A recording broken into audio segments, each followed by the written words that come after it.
¿Por qué debe existir un sistema nacional de información estadística y geográfica en nuestro país? Bueno, este tiene como finalidad suministrar a la sociedad y al Estado información de calidad, pertinente, veraz y oportuna, a efecto de coadyuvar al desarrollo nacional. Son los principios rectores del sistema de accesibilidad, transparencia, objetividad e independencia. Esto lo podemos clasificar en cuatro puntos que marcan los objetivos de su existencia. En primer lugar, tenemos que debe de producirse la información. Como punto número 2, debe de difundirse oportunamente la información a través de mecanismos que faciliten su consulta. Punto número 3, promover el conocimiento y uso de la información. Y finalmente, como punto 4, conservar la información. Por lo tanto, la ordenación y regulación de las actividades necesarias para la planeación, programación y producción y difusión de la información debe de ser de interés nacional y llevar a través de programas estratégicos de este organismo. ¿Quién debe elaborar y con qué facultades legales las estadísticas e información geográfica en nuestro país? Es el INEGI, el Instituto Nacional de Estadística y Geografía, en su carácter de organismo público, con autonomía técnica y de gestión, personalidad jurídica y patrimonios propios. Es responsable de normar y coordinar el Sistema Nacional de Información, Estadística y Geografía, así como las actividades estadísticas y geográficas que lleven a cabo las unidades del Estado con objeto de obtener información de interés nacional. ¿Cuáles son las facultades legales?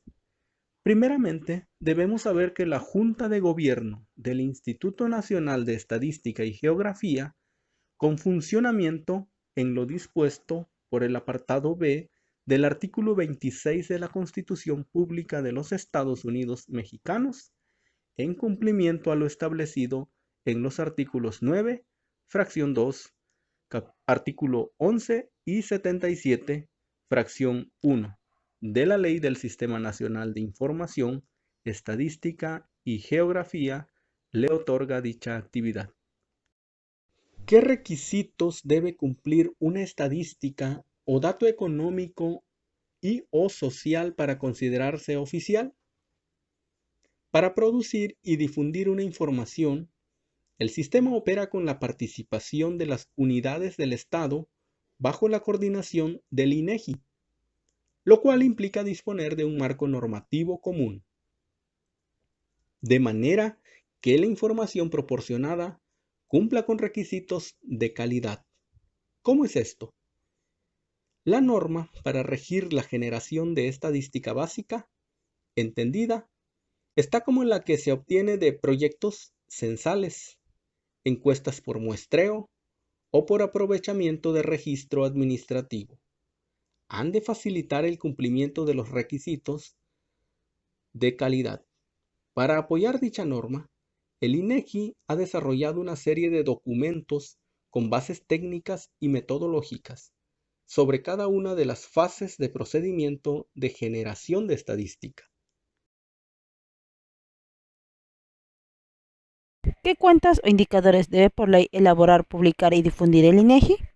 De acuerdo al artículo 21 de la Ley del Sistema Nacional de Información Estadística Geográfica, se deberá generar un conjunto de indicadores claves que atenderán como mínimo población y dinámica demográfica, salud, educación, empleo, distribución de ingreso y pobreza, seguridad pública e impartición de justicia, gobierno y vivienda.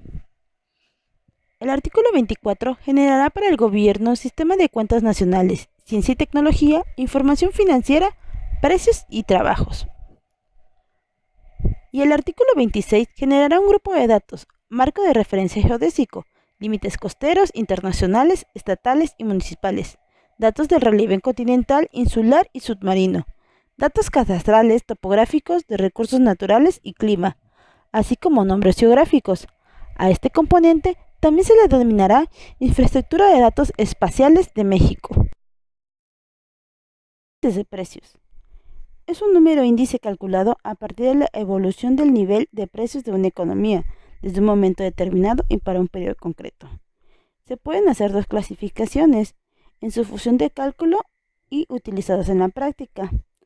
La clasificación de los índices de precios en función de su cálculo se pueden clasificar en dos grandes grupos, simples y complejos. Los índices de simples se calculan como el cociente entre el precio en el periodo concreto y el precio en el momento que tomamos de base. Sin embargo, en la práctica los índices que se utilizan son los complejos. Los índices complejos utilizan más magnitudes para dotar al índice de realismo. Usan la media de la evolución de los precios, o de cantidades o de índices, en vez de coger el valor del precio en un momento concreto, como los índices simples. Los índices complejos pueden ser ponderados o no ponderados. Los índices de precios más utilizados son índice de precios de consumo, IEPC, índice de precios al consumo armonizado, IPCA, defractor del BIP, índice de precios industriales, IPRI, y índice de precios percibidos y pagados por los agricultores. A continuación dejaremos un ejemplo de los índices de precios.